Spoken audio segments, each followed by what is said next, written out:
बिस्मिल्लाहिर्रहमानिर्रहीम। अस्सलामु अलैकुम वरहमतुल्लाहि वबरकातुह।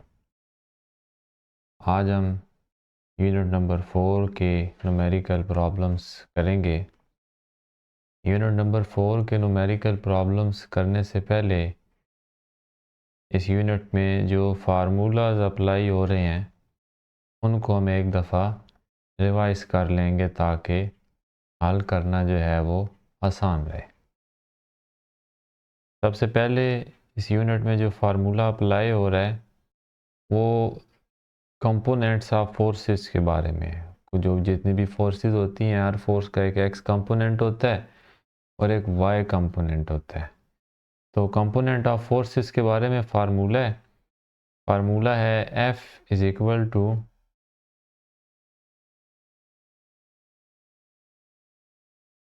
एफ एक्स का स्क्वायर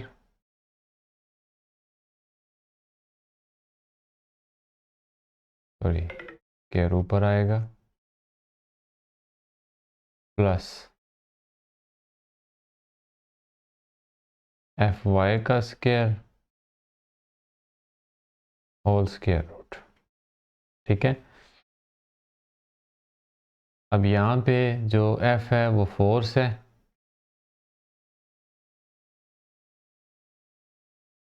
ठीक है। एफ एक्स जो है ये फोर्स का एक्स कंपोनेंट है।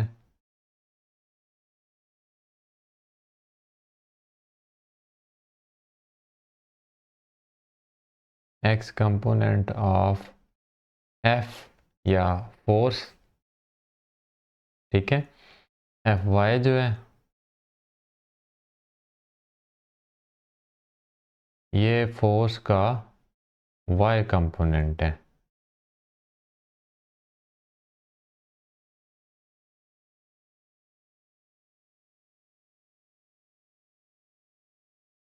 ठीक है। सेकंड जो फार्मूला है वो है tan theta is equal to F Y over F X. अब यहाँ पे जो थीटा है वो एंगल है किसके दरमियान,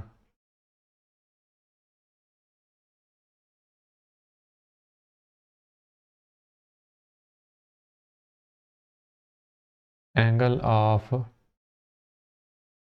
फोर्स।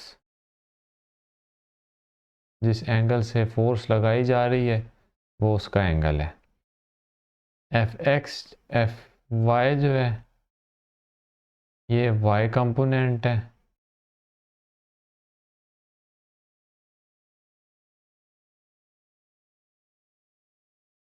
ऑफ एफ और एफ एक्स जो है ये एक्स कंपोनेंट है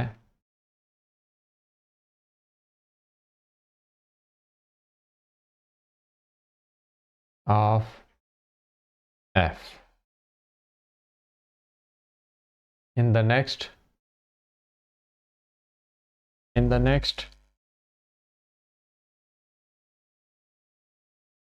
tau is equal to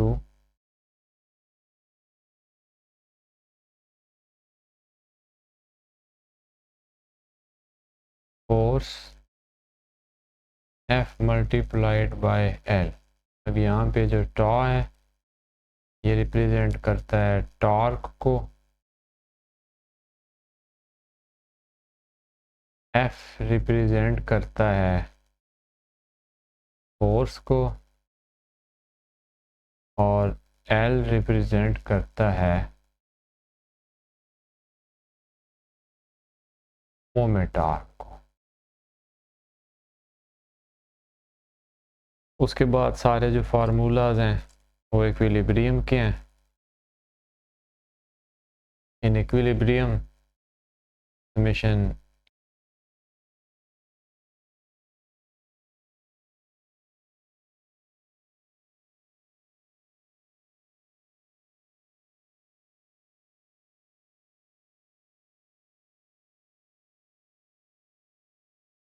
summation F is equal to 0। ठीक है, कि जितने भी इक्विलिब्रियम में जितनी भी फोर्सेस अप्लाई हो रही होती हैं किसी बॉडी पे, सबको ऐड किया जाए तो आंसर 0 आता है। अब अगर समेशन एफ 0 तो जाहिर सी बात है कि फोर्सेस के अगर हम एक्स कंपोनेंट निकाल लें तो वो जो कि होंगे समेशन एफ एक्स, वो भी सारे 0 होंगे। और अगर हम एफ वाई निकाल लें तो वो भी सारे 0 होंगे। ठीक है, और इक्विलिब्रियम के दौरान में अगर उस बॉडी पे कोई टॉर्क अप्लाई हो रहे होंगे तो वो भी सारे के सारे 0 होंगे, तो वही वो बॉडी इक्विलिब्रियम में स्टे कर सकती है। तो ये जनरल से फार्मूलाज हैं जो कि इस चैप्टर में अप्लाई होंगे। अब हम बढ़ते हैं क्वेश्चंस की तरफ। Now question 4.1, find the resultant of following forces: 10 Newton along x-axis, 6 Newton along y-axis and 4 Newton along negative x-axis। तो सबसे पहले मैं इस क्वेश्चन को हल करने के लिए इसका डाटा तरतीब दूंगा। अब x एक्सिस पे जो फोर्स है 10 न्यूटन की तो डायरेक्ट फोर्स है, और 4 न्यूटन की जो नेगेटिव है जो उसके रिवर्स साइड पे जा रही है। तो जब मैं x एक्सिस का कंपोनेंट निकालूंगा, सॉरी, तो वो होगा F X is equal to 10 newton की टोटल फोर्स है और 4 न्यूटन की जो फोर्स है वो नेगेटिव है, ये मैं माइनस कर दूंगा। 10 माइनस 4 6 न्यूटन। ठीक है, एफ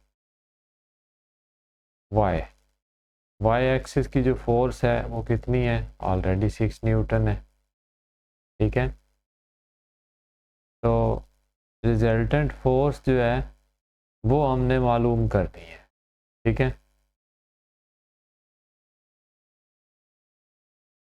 रिजल्टेंट फोर्स मालूम करने के लिए हमारे पास फार्मूला है F is equal to F X का स्क्वायर प्लस एफ वाई का square whole square root. F is equal to सबसे पहले है 6 का स्क्वायर, के बाद अगेन है 6 का square whole square root. F will be equal to 36 plus 6 or 36 whole square root. F is equal to 72 का स्क्वायर रूट, और 72 का जो स्क्वायर रूट होता है 72 का अगर हम स्क्वायर रूट लें तो ये बनता है ऑलमोस्ट 8.48। तो अगर मैं इसको राउंड ऑफ करके लिखूं सिंगल फिगर में, तो मैं इसको लिख सकता हूँ ऑलमोस्ट इक्विवेलेंट टू, इस 8 की वजह से पीछे वाला 4 राउंड ऑफ होगा, 8.5 न्यूटन।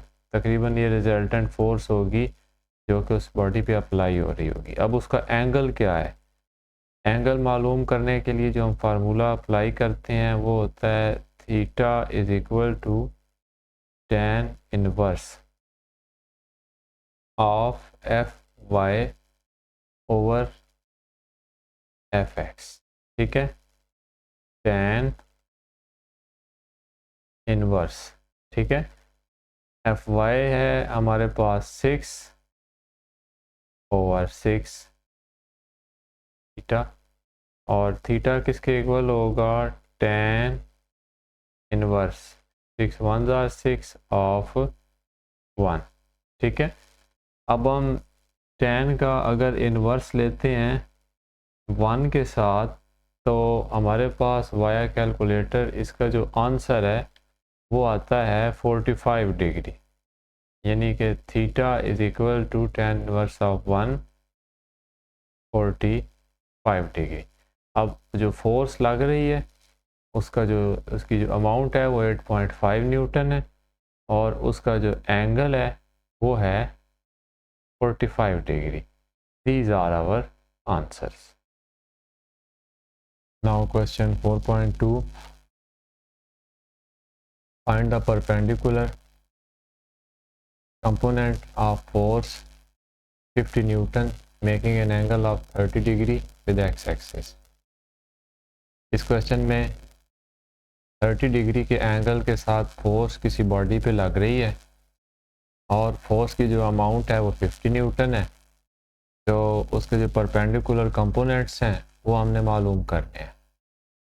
अब जैसा कि हमें पता है किसी भी ग्राफ के अंदर दो ही उसके कंपोनेंट, दो ही उसके एक्सिस होते हैं। एक उसका एक्स एक्सिस होता है, ठीक है, और दूसरा उसका वाई एक्सिस होता है, ठीक है।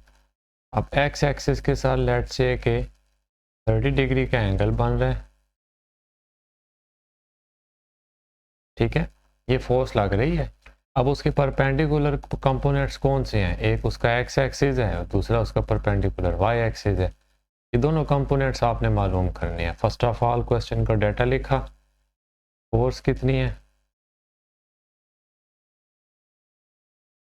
50 न्यूटन, एंगल कितना है theta will be equal to 30 degree. अब जो परपेंडिकुलर कंपोनेंट होता है, एक उसका जो एक्स कंपोनेंट होता है इसको कहते हैं एफ एक्स, और जो वाई एक्सिस के साथ रेलिवेंट होता है कंपोनेंट उसको कहते हैं एफ वाई। एफ एक्स जो होता है इसका फार्मूला है F X is equal to F cos of theta, ठीक है, और F Y is equal to होता है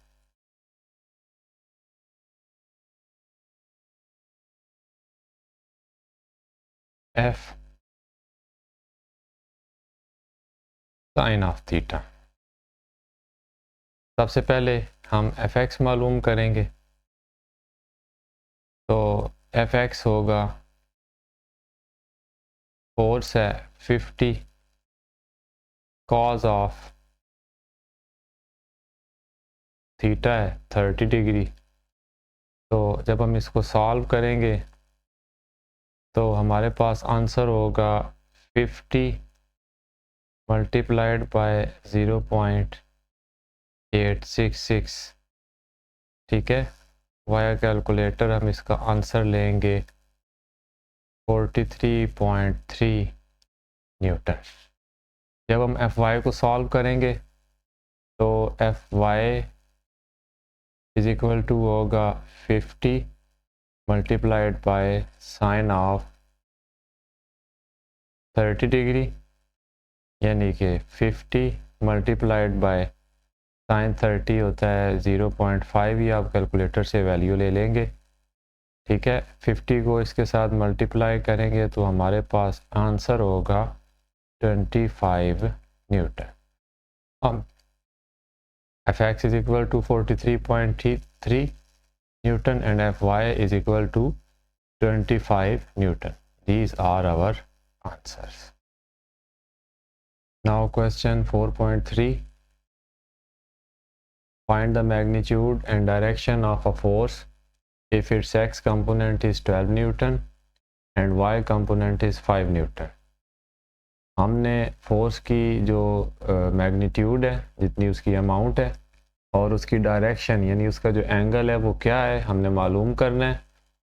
अगर x कंपोनेंट जो है उसकी अमाउंट 12 न्यूटन हो और y कंपोनेंट की अमाउंट जो है वो 5 न्यूटन हो। फर्स्ट ऑफ ऑल क्वेश्चन का डाटा लिखा, F X is equal to 12 newton, y component जो है फोर्स का उसकी जो अमाउंट है वो है 5 न्यूटन, ठीक है। तो वाया फार्मूला फोर्स का मैग्नीट्यूड जो है F इज इक्वल टू होता है एफ एक्स का स्क्वायर प्लस एफ वाई का square whole square root. F is equal to होगा 12 का स्क्वायर प्लस 5 का स्क्वायर होल स्क्वायर रूट 12 का स्क्वायर होता है 144, 5 का स्क्वायर होता है 25 with square root. f is equal to होगा जी 5 + 4 9, 4 + 2 6, 1 वैसे का वैसे ही 169 का स्क्वायर रूट, और 169 का जो स्क्वायर रूट है वो होता है 13। वाया कैलकुलेटर आप इसको कैलकुलेट कर लें, मुझे तो ज़बानी याद है। f इज इक्वल टू यानी जो फोर्स लग रही है उसका जो मैग्नीट्यूड है, उसकी जो अमाउंट है वो होगी 30 न्यूटन। और अब अगर हम इसका एंगल कैलकुलेट करना चाहें तो theta will be equal to tan inverse fy over fx, ये इसका फार्मूला है, पहले डिस्कस भी कर चुके हैं। tan इनवर्स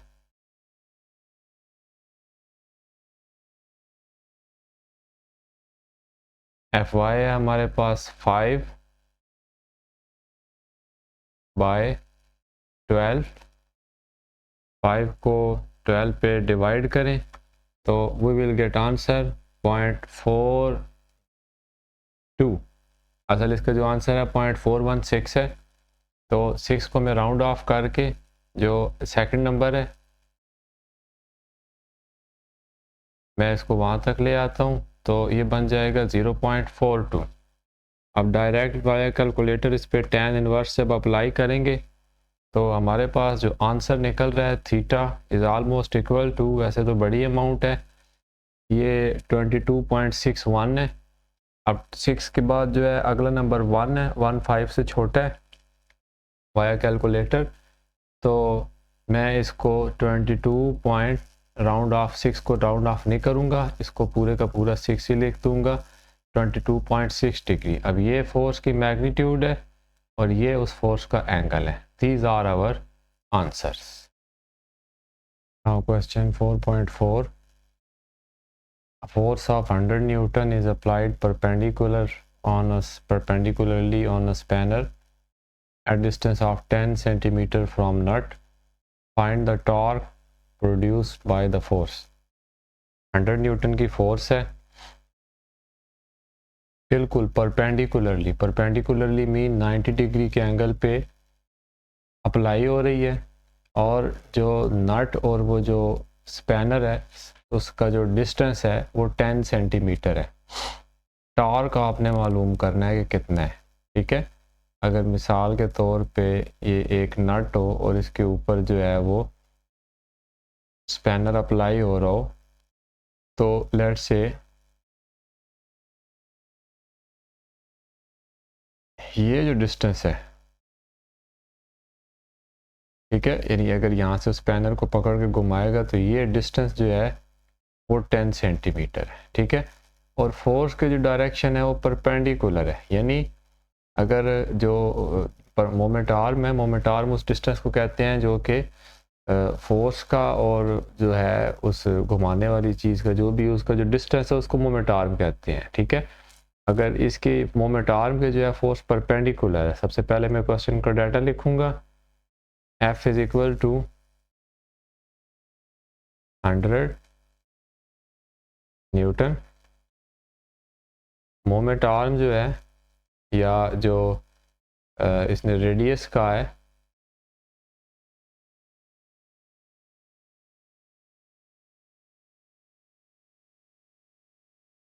वो है 10 सेंटीमीटर,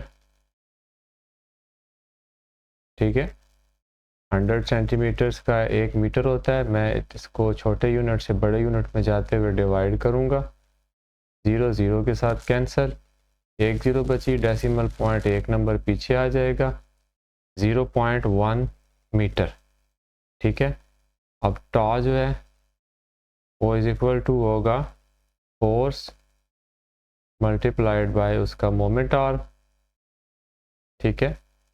ये यहाँ पे जो L है ये ही इज इक्वल टू R है। अब फोर्स कितनी है 100 न्यूटन और मोमेंट आर्म कितना है इसका जी 0.1, तो 100 को 0.1 से मल्टीप्लाई किया हमारे पास आंसर आता है, एक डेसिमल पॉइंट एक नंबर पीछे चला जाएगा, 10 newton metre, and this is our answer.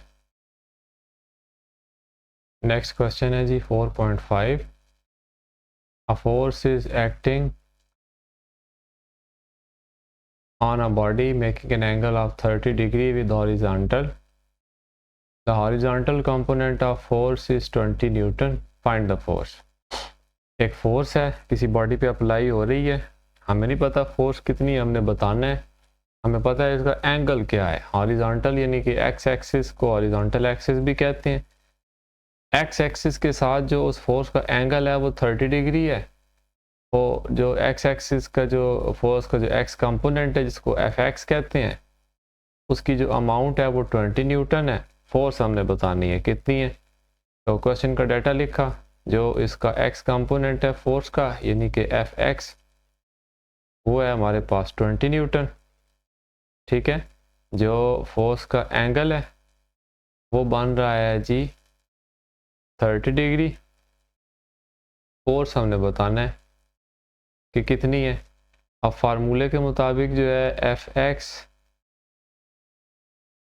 Is equal to F cos of theta. ठीक है, अब एफ एक्स की अमाउंट है 20 is equal to F cos of 30 degree. ठीक है, तो 20 is equal to F multiplied by cos 30 होता है 0.866। F X will be equal to 20 over 0.866। ठीक है, तो इसको जब हम डिवाइड करेंगे वाया कैलकुलेटर तो we will get answer which is almost equal to 23.1 Newton.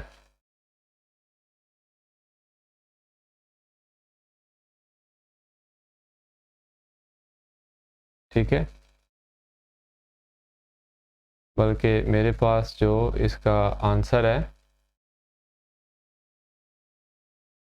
वो 23.2 न्यूटन जो है वाया कैलकुलेटर इसका आंसर निकला है। तो डेसिमल पॉइंट के बाद अगर एक आध नंबर का फ़र्क भी हो तो वो जो आंसर है रिलायबल होता है, कोई इशू नहीं होता है इसमें। तो this is our final answer. Next question is 4.6, the steering of a car has radius 16 centimeter. Find the torque produced by a couple of 50 Newton. एक कार का स्टेयरिंग है, उसका जो रेडियस है वो 16 सेंटीमीटर है। आपने बताना है कि 50 न्यूटन की अगर फोर्स लगाई जाए तो उसमें कितना टॉर्क जो है वो पैदा होगा। सबसे पहले क्वेश्चन का डाटा नोट किया, फोर्स जो लग रही है वो है 50 न्यूटन। ठीक है, उसके बाद जो रेडियस है स्टेयरिंग का वो है 16 सेंटीमीटर। जब मीटर में कन्वर्ट करना हो तो 100 सेंटीमीटर्स का एक मीटर होता है। छोटे यूनिट सेंटीमीटर है, बड़ा यूनिट मीटर है। छोटे यूनिट से बड़े यूनिट में जाएं तो हम डिवाइड करते हैं, डेसिमल पॉइंट 2 नंबर पीछे चला जाएगा, तो 0.16 मीटर ये जो है कन्वर्ट हो गया।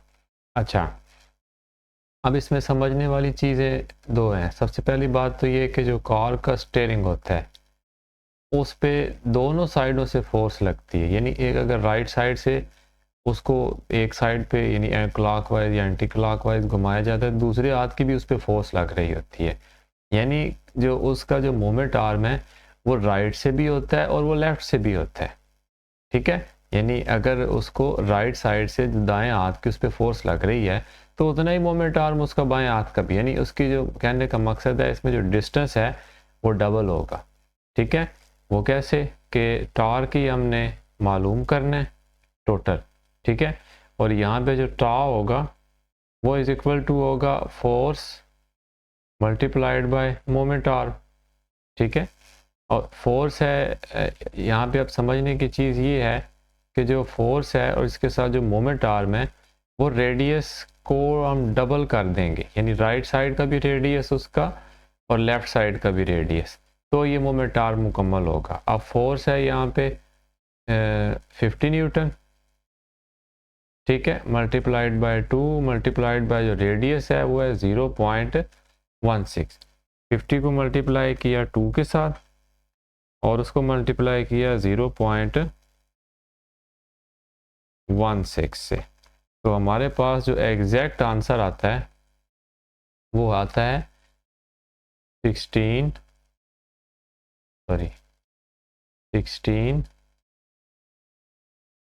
Newton metre. ठीक है, tau is equal to 16 newton metre and this is our answer. In the next question 4.7, we are given the question: a picture frame is hanging by two vertical strings. The tension in the strings are 3.8 Newton and 4.4 Newton. Find the weight of picture frame. एक picture frame है, वो दो strings के साथ, दो डोरियों के साथ लटकी हुई है। एक डोरी में जो टेंशन है वो 3.8 न्यूटन है, वर्टिकली जो उसके साथ लगी हैं, यानी 90 डिग्री के एंगल के साथ, और दूसरी में जो उसके स्ट्रिंग में जो टेंशन है वो 4.4 न्यूटन है। आपने बताना है कि पिक्चर फ्रेम का वेट कितना है। सबसे पहले जो T1 है, जो पहली स्ट्रिंग में टेंशन है, वो कितनी है जी? 3.8 न्यूटन। ठीक है, T2 जो दूसरी जो उसमें टेंशन है वो है 4.4 न्यूटन। वेट जो है आपने बताना है। अब देखें, टेक्निकली सोचें, लेट्स से कि ये फ्रेम है, ठीक है, ये दो स्ट्रिंग्स के साथ लटकी हुई है, ठीक है। अब वेट इसका क्या है कि वो ज़मीन जो है इसको जिस फोर्स से अपनी तरफ खींच रही है वो इसका वेट है, ठीक है। और ये अपनी जगह स्टिल अपनी जगह साकिन कब रह सकती है? जब इसको जो ऊपर की तरफ यानी रिवर्स साइड पे इसकी जो खींचने वाली जो इसकी फोर्स है वो उसके इक्वल हो, जितनी फोर्स से इसको नीचे खींचा जा रहा है, तभी ये अपनी जगह पे नहीं गिरेगी। और वो फोर्स किसके इक्वल होगी कि इन दोनों डोरियों में, इन दोनों स्ट्रिंग्स में जो टेंशन होगी वो उसके इक्वल होगी, ठीक है। यानी ये दोनों डोरियां जब इस पूरी का वेट संभाल सकेंगी, इस पूरी फ्रेम के वेट को कंट्रोल कर सकेंगी, तो ये कायम रहेंगी, अदरवाइज वो टूट जाएंगी। अब अगर वो टूट नहीं रही तो उनमें जो टेंशन है वो किसके इक्वल है? इसके वेट के इक्वल है। इसके वेट के इक्वल है, इसलिए ये फ्रेम गिर नहीं रही, ठीक है। तो यानी कि इसका जो वेट है फ्रेम का वो किसके इक्वल होगा? इसकी जो पहली स्ट्रिंग है उसकी टेंशन के प्लस दूसरी स्ट्रिंग है उसमें टेंशन के। यानी अब पहली स्ट्रिंग में उसकी कितनी टेंशन है जी? 3.8 न्यूटन। दूसरी स्ट्रिंग में टेंशन है 4.4 न्यूटन। 3.8 को आप 4.4 में प्लस करें वाया कैलकुलेटर तो you will get answer 8.2 newton. यानी उस पिक्चर फ्रेम का वेट कितना है जी? 8.2 newton. And this is our final answer. Now question 4.8. Two blocks of masses 5 kg and 3 kg are suspended by two strings.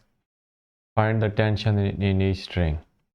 दो message हैं 5 kilogram और 3 kilogram के, दो स्ट्रिंग के साथ उनको अलग अलग लटका रखा है।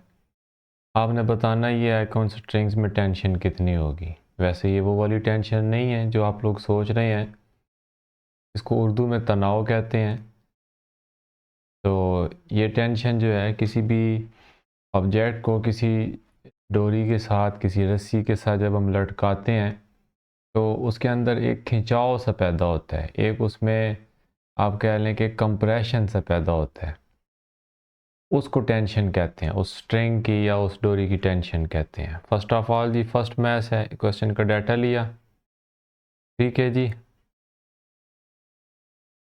M1 is equal to 3 kilogram, M2 है जी 5 किलोग्राम, अब फर्स्ट डोरी में जो टेंशन है वो कितनी होगी, वो उतनी होगी जितना उसके उसके साथ जो लगा हुआ है मैस उसका वेट होगा, यानी कि जो T1 है। अब यहाँ पे अगर जो जी की कीमत है वो एज ऑब्वियस 10 मीटर पर सेकंड स्क्वायर होगी।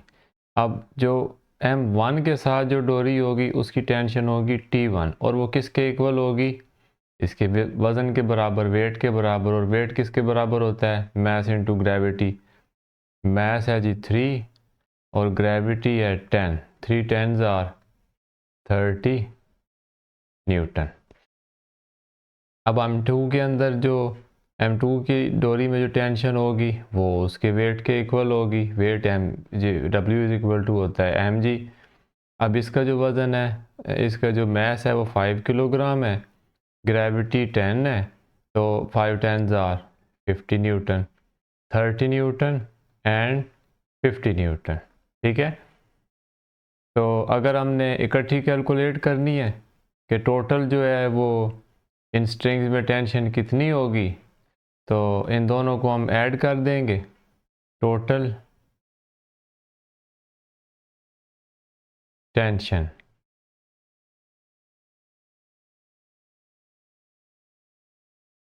वो होगी जी 30 प्लस 50 या फिर T1 प्लस T2, ये आ जाएगी जी 80 Newton.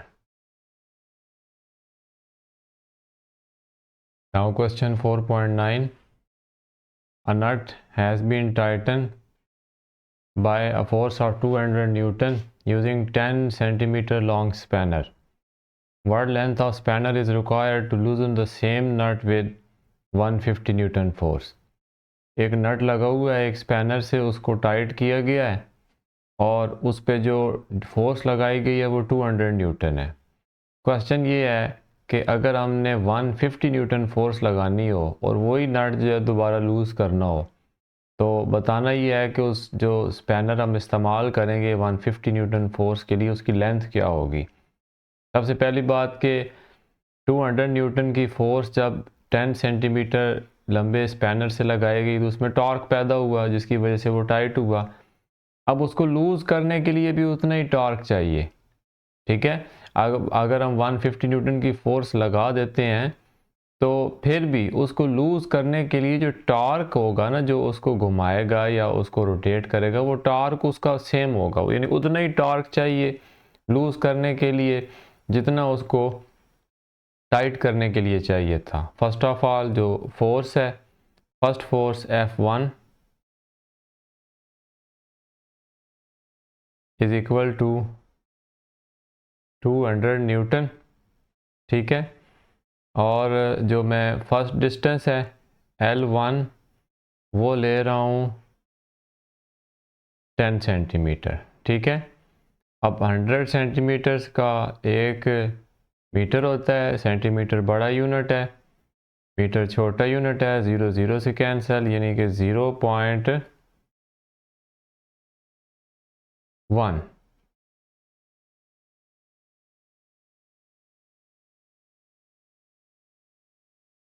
Zero point one metre, ये जो है हमारे पास फर्स्ट फोर्स का फर्स्ट जो मोमेंट आर्म है उसका आंसर आ गया। अब अगर हम सेकंड पैनल को लेते हैं तो उसके लिए F2 है जी हमारे पास 150 न्यूटन। L2 जो है वो हमने मालूम करना है। अब फार्मूले के मुताबिक टा1 शुड बी इक्वल टू टा2। ठीक है, अब फर्स्ट जो है F1 L1 ये इज इक्वल टू होना चाहिए जी F2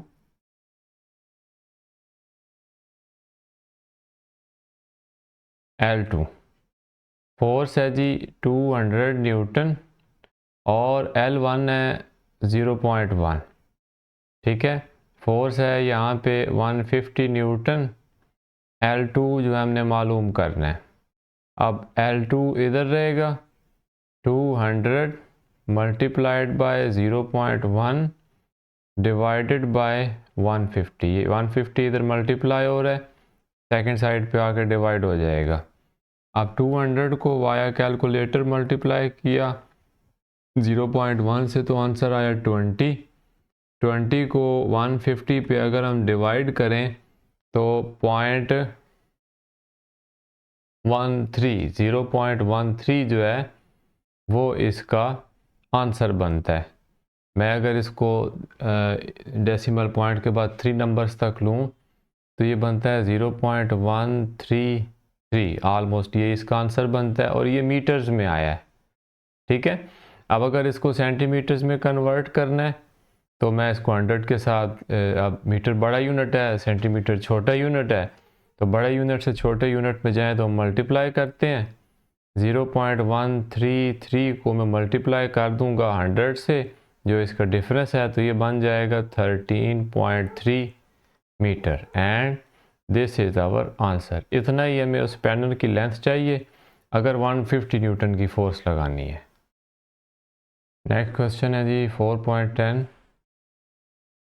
A block of mass 10 kilogram is suspended at the distance of 20 centimeter from center of uniform bar 1 meter long. What force is required to balance it at its center of gravity by applying the force at the same end of the bar? एक बार है कोई सा, मैं आपको एक figure बना के समझा देता हूँ। लेट से कि ये एक बार है, इसकी जो लेंथ है वो है जी 1 मीटर। अगर सेंटीमीटर्स में डिवाइड करें तो 1 मीटर में 100 सेंटीमीटर्स होते हैं। ठीक है, अब ये कहता है कि जी ये उसका सेंटर ऑफ ग्रेविटी है, अंदाजे से एक सेंटर ऑफ ग्रेविटी बना ली है। ये कहता है कि अब सेंटर ऑफ, इसके सेंटर से जो है वो 20 सेंटीमीटर के फासले पे एक 10 किलोग्राम का वेट लटका दी। लेट से कि 20 सेंटीमीटर का फासला यहाँ पे है, तो ये एक मैस लटका दिया जिसका वज़न है 10 kg। ठीक है, अब ये कहता है कि अब बताएं कि इसका जो सेकंड एंड है, यानी ये वाला जो इसका हिस्सा है, यहाँ पे कितनी फोर्स लगाई जाए कि ये लेवल रहे, ये जो बार है अपनी जगह पे कायम रहे। ठीक है, ये बार अपनी जगह से मूव ना करे। अब ये वाला जो डिस्टेंस है सेंटर से लेके यहाँ तक, ये है 20 सेंटीमीटर, और अगर 100 सेंटीमीटर का टोटल बार है तो सेंटर इसका कहाँ पे आया, 50 पे। तो फिर इस सेंटर से यहाँ तक का जो डिस्टेंस है वो कितना बन गया, 50 सेंटीमीटर। ये सिर्फ समझाने वाली चीज़ है। ठीक है, फिगर से आप लोगों को इस क्वेश्चन का जो कॉन्सेप्ट है वो ज़्यादा बेहतर तरीके से समझ आएगा। अब 100 किलोग्राम का जो मैस है ये अपना एक टॉर्क पैदा कर रहा है जिसकी डायरेक्शन कुछ इस तरह से है, यानी कि एंटी क्लॉकवाइज। अब ये जो यहाँ पे जो फोर्स लगाई जाएगी ये अपना एक टॉर्क पैदा करेगी जिसकी डिस्टेंस, जिसकी जो डायरेक्शन है वो क्लॉकवाइज होगी। अब ये स्टिल किस वक्त रहेगा, जब दोनों साइडों का, दोनों फोर्सेस का जो टॉर्क है वो बराबर होगा, दोनों फोर्सेस एक दूसरे को कैंसिल कर देंगी, उस वक्त जो है ये स्टिल रहेगा। फर्स्ट ऑफ ऑल मैं क्वेश्चन का डाटा लिखता हूँ। मैस है जी यहाँ पे 10 किलोग्राम,